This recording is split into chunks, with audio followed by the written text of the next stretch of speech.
Hello guys, हमारे channel पर आपका स्वागत है। अगर आपको वीडियोस पसंद आ रही हैं तो प्लीज़ लाइक करें, कमेंट करें और शेयर करें। अगर आपने चैनल को अभी तक सब्सक्राइब नहीं किया है तो प्लीज़ चैनल को सब्सक्राइब करें। कुछ पल की खामोशी के बाद कौटिल्य कहता है, गाइज, हम इस तरह हार नहीं मान सकते।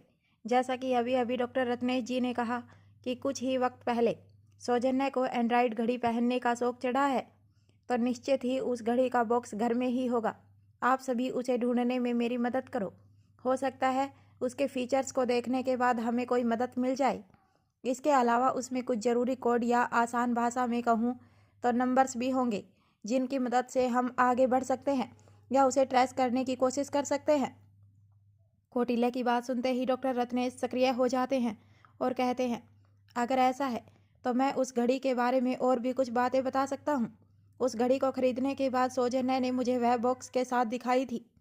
इतना कहने के बाद डॉक्टर रत्नेश उस घड़ी की कंपनी और बॉक्स का टाइप बताते हैं।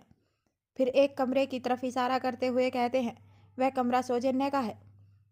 हमें उस घड़ी का बॉक्स वहीं मिल सकता है। इतना कहने के बाद वह आगे की ओर बढ़ते हुए कहते हैं, मेरे साथ आइए। डॉक्टर के ऐसा कहने पर पुनरूपन अपने कुछ साथियों को इशारा करता है। करीब 5 से 6 साथी कमरे की ओर बढ़ जाते हैं। फिर भूमि, अर्जुन सिंह, सम्मुख, पुनरूपन भी उसी ओर बढ़ने लगते हैं। तभी कौटिल्य पुनरूपन से कहता है, ऑफिसर, आप यहीं रुकिए, मुझे और भी कुछ ज़रूरी बात करनी है। वह जैसे ही ऐसा कहता है, सभी मुड़कर कौटिल्य की तरफ देखने लगते हैं। कौटिल्य भूमि की तरफ देखता है और आंखों ही आंखों में इशारा करता है। भूमि बदले में हाँ में गर्दन हिलाती है और अर्जुन को अपने साथ आने का इशारा करती है। भूमि और अर्जुन कमरे की तरफ चले जाते हैं। तभी कौटिल्य पुनरूपन से कहता है, यह थोड़ा मुश्किल है, लेकिन क्या यहाँ की ट्रैफिक कैमराज, मेरा मतलब ट्रैफिक कंट्रोल का एक्सेस मुझे मिल सकता है? कौटिल्य की बात सुनकर पुनरूपन थोड़ा हैरान होता है। फिर एक पल कुछ सोचने के बाद कहता है, तुम्हारी काबिलियत मैं पिछले आधे घंटे में ही देख चुका हूँ। मुझे तुम्हारी काबिलियत पर कोई शक नहीं। अगर तुम ट्रैफिक एक्सेस चाहते हो तो ज़रूर तुमने कुछ सोचा होगा। क्या मैं जान सकता हूँ कि तुम क्या करना चाहते हो? कौटिल्य कहता है, अगर हम यहाँ से ट्रैफिक एक्सेस रूम तक जाएंगे तो उसमें काफ़ी वक्त लग जाएगा। तब तक वह लोग सौजन्या को लेकर हमसे काफ़ी दूर निकल चुके होंगे। उस घड़ी की लोकेशन मिलने के बाद ही हम क्रिमिनल्स की लोकेशन को ट्रेस करेंगे। अगर ट्रैफिक एक्सेस कंट्रोल हमारे पास होगा तो हम बिना दुश्मन की नज़र में आए अपने काम को कम समय में आसानी से अंजाम दे सकते हैं। अब पुनरूपन जवाब देता है, यह थोड़ा मुश्किल है, लेकिन मैं संभाल लूँगा। ऐसा कहकर वह अपनी जेब से फ़ोन निकालता है और कुछ कदम दूर चला जाता है। वह एक कॉल करता है। करीब 3-4 मिनट की बातचीत के बाद दूसरी तरफ से आवाज़ सुनाई देती है, ऑफिसर रूपन, तुम हमारी दोस्ती का नाजायज़ फ़ायदा उठा रहे हो। पुनरूपन जवाब देता है, अब यह दोस्ती में जायज़ नाजायज़ क्या होता है? दोस्ती में सिर्फ दोस्ती होती है जो हर तरह से निभाई जाती है। अब दूसरी तरफ से आवाज़ आती है, वाह क्या बात है, काफ़ी अच्छी बातें बनाने लगे हो। देखो, मैं यह रिस्क सिर्फ तुम्हारे लिए ले रहा हूँ। पुनरूपन कहता है, तुम अच्छी तरह जानते हो, अगर अपने केस को कंप्लीट करने के लिए यह एक्सेस मुझे चाहिए तो यह तुम मुझे दूसरे तरीके से भी दोगे, लेकिन अभी फॉर्मेलिटी को पूरा करने में बहुत समय बर्बाद हो जाएगा और तब तक काफ़ी देर हो चुकी होगी। अब फिर से दूसरी तरफ से आवाज़ आती है, क्या मेरा दिमाग ख़राब हुआ है जो मैं तुम्हें चैलेंज करूँगा? अच्छा, छोड़ो इन सब बातों को। हाँ, अब एक बात अच्छी तरह याद रखना, अगर तुम मेरे दोस्त होने के अलावा एक काबिल ऑफिसर नहीं होते तो कभी भी मैं तुम्हें एक्सेस नहीं देता। अंत में यह सुनते ही पुनरूपन कहता है, thank you so much officer. तुम नहीं जानते कि इस वक्त यह हमारे लिए कितनी बड़ी मदद होगी। अब जल्दी से एक्सेस पासवर्ड और बाकी की डिटेल मुझे भेज दो अभी। और हाँ, ज़्यादा परेशान होने की ज़रूरत नहीं है, लीगल फॉर्मेलिटीज़ में बाद में पूरी कर दूंगा। पुनरूपन कौटिल्य के पास आता है और कहता है, जैसा तुमने कहा कि तुम्हें एक्सेस चाहिए, मुझे पूरी उम्मीद है कि अभी कुछ ही देर में वह तुम्हें मिल जाएगा। ठीक इसी वक्त भूमि और बाकी सभी लोग वापस ड्राइंग हॉल में आ जाते हैं। भूमि अपने हाथ को कौटिल्य की तरफ बढ़ाते हुए कहती है, तुम्हें जो चाहिए था वह मिल गया है, यह लो। मुझे लगता है कि तुम्हें जो भी डिटेल चाहिए वह सभी इस बॉक्स में मौजूद है। अब किसी भी तरह करके हमें उस बच्चे तक पहुंचा दो। कौटिल्य झट से वह बॉक्स अपने हाथ में ले लेता है और उसे खोलकर जो भी डिटेल्स कोड चाहिए थे उन्हें देखने लगता है। इसके बाद वह वहाँ मौजूद सोफे पर बैठ जाता है। उसकी उंगलियां तेजी से डिवाइस पर चलती हुई दिखाई देती हैं। वह सब कुछ भूलकर अपने काम में मगन हो जाता है। अब भूमि पुनर्रूपण की तरफ देखते हुए कहती है, यदि ट्रैफिक कंट्रोल एक्सेस मिलने में कठिनाई हो रही है तो मैं पूरे विश्वास के साथ यह बता सकती हूँ कि कौटिल्य के लिए पूरे सिस्टम को हैक करके एक्सेस करना बहुत मुश्किल नहीं है। अगर तुम चाहो तो वह ऐसा कर सकता है। यह सुनते ही पुनर्रूपण थोड़ी चिंता जताते हुए कहता है, मैं पहले ही यह मान चुका हूँ कि भारत से एक एक्स्ट्रा स्पेशल टीम यहाँ आई है, लेकिन मेहरबानी करके हमारे सारे कानूनों को ताक पर रखने की कोशिश मत कीजिए, और कम से कम मेरे होते हुए तो बिल्कुल भी नहीं। वैसे भी इस काम के लिए मैं अकेला ही काफ़ी हूँ। ठीक इसी वक्त पुनर्रूपण के फ़ोन पर मैसेज की रिंग सुनाई देती है। पुनर्रूपण मैसेज खोलकर देखता है और उसके चेहरे पर एक बड़ी सी मुस्कान आ जाती है। इसके बाद वह अपने फ़ोन को कौटिल्य की तरफ बढ़ाते हुए कहता है, सॉफ्टवेयर या हैकिंग के बारे में मैं बहुत अधिक नहीं जानता, लेकिन मुझे लगता है कि इससे तुम्हारा काम चल जाएगा। कौटिल्य अपना चेहरा ऊपर करता है और पुनर्रूपण का सेल फोन अपने हाथ में ले लेता है। फिर उसे ध्यान से देखता है। ठीक एक पल के बाद कहता है, यह देखकर मुझे भी ऐसा ही लग रहा है कि इससे बात बन जाएगी। ऐसा कहकर वह ट्रैफिक कंट्रोल का एक्सेस लेने की कोशिश में लग जाता है। तभी अचानक से रुककर एक बार फिर से पुनर्रूपण की तरफ देखता है। पुनर्रूपण कौटिल्य के हाव भाव देखकर समझ जाता है कि कौटिल्य कुछ कहना चाहता है। पुनर्रूपण पूछता है, क्या तुम्हें कुछ और भी चाहिए? पुनर्रूपण के ऐसा कहने के बाद कौटिल्य के चेहरे पर हल्की सी मुस्कान आती है। उसके बाद वह एक बार भूमि की तरफ देखता है। भूमि भी कौटिल्य को ध्यान से देख रही थी। वह खुद भी नहीं समझ पा रही थी कि अब कौटिल्य को क्या चाहिए। वह कहती है, अब क्या? कौटिल्य कहता है, बस थोड़ी सी दिक्कत है। अब अर्जुन सिंह हैरानी से कहता है, क्या अभी भी दिक्कत बची है? कौटिल्य एक बार अपनी गर्दन हाँ में हिलाता है और फिर पुनर्रूपण की तरफ देखते हुए कहता है, यह थोड़ा इलीगल है, पर करना पड़ेगा। पुनर्रूपण कहता है, क्या करना पड़ेगा? कौटिल्य जवाब देता है, हैकिंग। पुनर्रूपण कहता है, इसमें बताने जैसा क्या है? यह तो हम सभी जानते हैं कि तुम यहाँ हैकिंग के लिए ही बैठे हो और उसी के जरिए हम सौजन्य तक पहुँचने वाले हैं। कौटिल्य कहता है, नहीं, तुम मेरी बात का मतलब नहीं समझे। मेरे कहने का मतलब है कि यहाँ से लेकर सौजन्य तक के बीच में जिन भी लोगों के डिवाइस में ब्लूटूथ ऑन है और इंटरनेट चालू है, हम उन सभी के फ़ोन को हैक करते हुए आगे बढ़ेंगे, क्योंकि हम यह नहीं जानते हैं कि वह किस दिशा में गए हैं। इसलिए हमें हमारी लोकेशन से लेकर उनकी लोकेशन तक सर्कल एरिया में लगभग 40 से 50 किलोमीटर की दूरी तक यह करना होगा। मुझे पूरी उम्मीद है कि इससे ज़्यादा दूरी उन्होंने तय नहीं की होगी। यह सुनते ही वहाँ मौजूद सभी लोगों के कान खड़े हो जाते हैं। अब पुनर्रूपण कहता है, हम इस तरह सबकी प्राइवेसी में दखल कैसे दे सकते हैं? कौटिल्य कहता है, वैसे तुम्हें ज़्यादा परेशान होने की ज़रूरत नहीं है। हम ना ही उनकी डिवाइस को किसी तरह का वायरस दे रहे हैं और ना ही उनकी कोई पर्सनल चीज़ देख अथवा चुरा रहे हैं। हम सिर्फ उनकी डिवाइस की मदद से अपने टारगेट तक पहुंचेंगे। अब अर्जुन कहता है, तुम्हारे कहने का मतलब है कि किसी को इस बारे में कुछ पता नहीं चलेगा, और अगर पता ही नहीं चलेगा तो किसी तरह की कोई समस्या भी नहीं खड़ी होगी।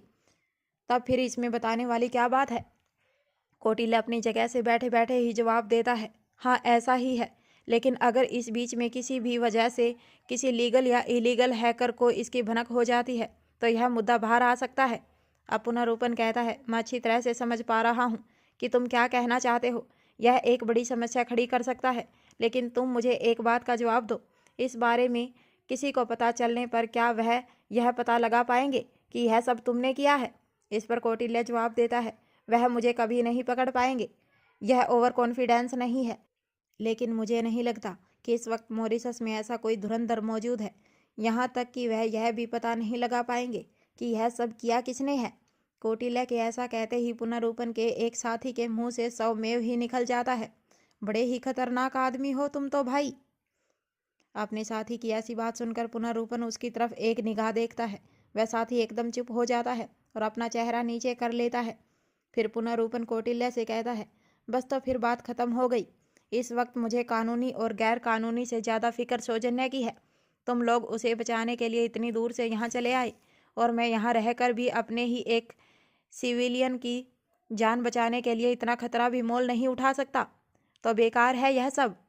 फिर एक सेकंड रुक कर दोबारा आगे कहता है, और वैसे भी तुम्हें इस बारे में ज़्यादा सोचने की ज़रूरत नहीं है। अगर कुछ भी होगा तो मैं टैकल कर लूँगा, एक नहीं अनेक बार। बियॉन्ड रूल जाकर मैंने बड़े से बड़े पदाधिकारी की मदद की है, तो वक्त पड़ने पर बियॉन्ड रूल जाकर उन्हें भी मेरी मदद करनी ही होगी। यह सुनते ही सम्मुख तुरंत बोल उठता है, अब समझ आया यह केस खास पुनरूपन को ही क्यों मिला है। तुम्हारे बारे में जो कुछ भी अब तक सुना है, मतलब सब कुछ सच है। इस पर पुनरूपन कहता है, मतलब? सम्मुख मुस्कुराकर कहता है, तुमने एक बार कमिश्नर की बेटी को बियॉन्ड रूल जाकर क्रिमिनल से बचाया था, क्या यह सच है? पुनरूपन अपनी भौहें सिकुड़ते हुए कहता है, तुम्हें यह कैसे मालूम? अब सम्मुख कहता है, मतलब यह सच है, और अगर यह सच है तो तुम्हारे बारे में जितने भी किस्से मैंने सुने हैं वह सब सच ही है। इस पर पुनरूपन हल्की सी मुस्कान के साथ अपने दोनों हाथों को सीने के सामने बांधते हुए कहता है, तुम कैसे साबित करोगे? इस पर सम्मुख मुस्कुराते हुए कहता है, मुझे यह सब साबित करने की ज़रूरत नहीं। I am proud of you. हर देश को तुम्हारे जैसे लोगों की ज़रूरत है। इनफैक्ट मैं तो कहूँगा कि इंसानियत को तुम्हारे जैसे लोगों की ज़रूरत है। अब तक कौटिल्य समझ चुका था कि पुनरूपन कोई छोटी मोटी हस्ती नहीं है। वह कानून का रक्षक होने के साथ साथ साम दाम दंड भेद सभी का इस्तेमाल करना जानता है। वह दायरे में रहकर और दायरे के बाहर जाकर अपना काम कर सकता है। इसलिए कौटिल्य एक बार फिर से अपनी पूरी स्पीड के साथ काम में लग जाता है। ठीक इसी वक्त भूमि को कुछ याद आता है और वह अर्जुन सिंह से कहती है, हमें छठी इंद्री से कांटेक्ट करना होगा और पता लगाना होगा कि वहाँ इस वक्त क्या चल रहा है। जो काम उसे दिया था वह ठीक तरह से हो रहा है या नहीं। अर्जुन सिंह पूछता है, क्या तुम यह सब अभी जानना चाहती हो? मेरे कहने का मतलब है कि इस माहौल में तुम छठी इंद्री से कैसे बात कर पाओगी? अब भूमि जवाब देती है, हाँ यह थोड़ा मुश्किल है, लेकिन यदि वहाँ की प्रोग्रेस हमें पता चल जाए तो यहाँ के खतरे का अनुमान भी काफ़ी हद तक हो जाएगा। अर्जुन सिंह कहता है, तुम ठीक कहती हो, लेकिन हमें एक सिक्योर लाइन से बात करनी होगी। इस वक्त यह काम या तो तुम खुद कर सकती हो या फिर कौटिल्य कर सकता है। फिर मुस्कुराकर भूमि को छेड़ते हुए कहता है, क्योंकि कौटिल्य से तुम इतना तो सीख ही चुकी हो, अब मेरे पास कौटिल्य जैसा दोस्त कहाँ जिससे यह सब सीख सकूं। अर्जुन की बात पर भूमि सिर्फ अपने चेहरे से एक्सप्रेशन देती है और फिर एक पल के लिए खामोश हो जाती है। उसके बाद फिर से कहती है, इसके लिए हमें एक लैपटॉप चाहिए। यहाँ आने के बाद से लेकर अब तक भूमि जिस फ़ोन का इस्तेमाल कर रही थी उस फ़ोन की तरफ देखते हुए कहती है, इस फ़ोन से यह नहीं हो पाएगा। सम्मुख उन दोनों के पीछे ही खड़ा था। वह भूमि के पास आता है और कहता है, मुझे लगता है कि मुझे साथ लाकर भी तुम्हें मैं याद नहीं हूँ। सम्मुख की आवाज़ सुनते ही अर्जुन और भूमि दोनों उसकी तरफ पलट कर देखने लगते हैं। अब भूमि सम्मुख की तरफ देखते हुए कहती है, तुम फिर शुरू हो गए? कम से कम यहाँ की टेंशन और माहौल तो देखो। अब सम्मुख मुस्कुराकर कहता है, इस टेंशन को कम करने की और माहौल को सही करने की कोशिश जो करे वही सम्मुख है। भूमि एक बार फिर से सम्मुख को सिर्फ अपने चेहरे से एक्सप्रेशन देती है। वहीं यह सुनते ही अर्जुन के चेहरे पर मुस्कुराहट आ जाती है। सम्मुख कहता है, मुझे बताओ तुम्हें कौन सा फ़ोन चाहिए? अब भूमि कहती है, ओह तो तुम हमारे साथ मेरी जासूसी करने के लिए आए हो? सम्मुख कहता है, नहीं नहीं, बिल्कुल भी नहीं। मैं तो सिर्फ अपनी दोस्त की मदद करने के लिए आया हूँ, इसीलिए पूछ रहा हूँ। साहिबा, आपको क्या चाहिए? मेरे एक फ़ोन कॉल के कुछ ही देर बाद तुम्हें तुम्हारी ज़रूरत का सामान मिल जाएगा। अब भूमि कहती है, फ़ोन रहने दो, अगर तुम कर सकते हो तो फ़िलहाल लैपटॉप अरेंज कर दो, और वह भी नया नहीं चाहिए। तुम्हारा अपना लैपटॉप भी होगा तो मेरा काम चल जाएगा। अब सम्मुख मुस्कुराता है और बड़े ही अदब से अपना एक हाथ मोड़कर अपने सीने की तरफ करते हुए अपना सिर झुकाकर हामी भरता है। इसके बाद वह अपने ड्राइवर को फ़ोन करके गाड़ी से लैपटॉप निकालकर अंदर आकर भूमि को दे जाने के लिए कह देता है। जब तक कौटिल्य अपने काम को अंजाम दे रहा था तब तक भूमि सम्मुख के लैपटॉप की मदद से भारत संपर्क साधती है। इस वक्त छठी इंद्री हेड ऑफिस से बाहर था। जैसे ही उसे अपने फ़ोन पर रिंग की आवाज़ सुनाई देती है वह उसे अपनी जेब से बाहर निकालता है। नंबर देखने पर उसे थोड़ा अजीब लगता है, क्योंकि यह नंबर आम फ़ोन नंबर से मिलता जुलता नहीं था। इसमें अंकों की संख्या भी समान नहीं थी। कुछ सेकंड तक वह सिर्फ उस नंबर को ही देखता रहता है और अपने मन में सोचता है, इसे उठाऊं या काट दूं? ज़रूर स्कैम कॉल होगी। फिर अगले ही पल सोचता है, लेकिन वह नंबर भी ऐसे नहीं होते। फिर खुद से ही कहता है, मैं भी कहाँ इतना सोच रहा हूँ। ऐसा कहकर वह फ़ोन कट करके वापस जेब में रख लेता है। लेकिन कुछ ही सेकंड के बाद वह दोबारा रिंग करना शुरू कर देता है। इस बार जब छठी इंद्री अपने फ़ोन की स्क्रीन को देखता है तो उसके मन में ख्याल आता है, स्कैम कॉल को कट करने के बाद अक्सर दोबारा उसी नंबर से तुरंत फ़ोन नहीं आता। तभी वह खुद से कहता है, अगर इस बार भी कट करके रख दिया और फिर दोबारा बजा तो फिर से जेब से बाहर निकालना पड़ेगा, इसलिए इसे उठाकर फिर कट कर देता हूँ। कम से कम तब यह दोबारा नहीं बजेगा। ऐसा सोचकर वह फ़ोन कॉल को पिक करता है और इसके तुरंत बाद जैसे ही वह रेड साइन पर क्लिक करने की कोशिश करता है तभी उसे उसमें से आवाज़ सुनाई देती है, छठी इंद्री, कौन से लोक में थे तुम? फ़ोन उठाने में इतनी देर लगती है क्या? यह आवाज़ भूमि की थी और भूमि इस तरह से बात केवल गुस्से में करती थी। छठी इंद्री झट से फ़ोन को कान पर लगा लेता है और कहता है, मैडम आप? आई एम सॉरी, मुझे लगा कोई स्कैम कॉल है। अपनी सफाई में छठी इंद्री आगे भी बहुत कुछ कहना चाहता था, लेकिन भूमि उसकी बात को काटते हुए कहती है, अच्छा छोड़ो यह सब और मुझे बताओ कि वहाँ क्या चल रहा है। छठी इंद्री कहता है, मैडम हमारे सारे इन्फॉर्मर बाकी सारे कामों को छोड़कर सिर्फ इसी काम पर लगे हैं।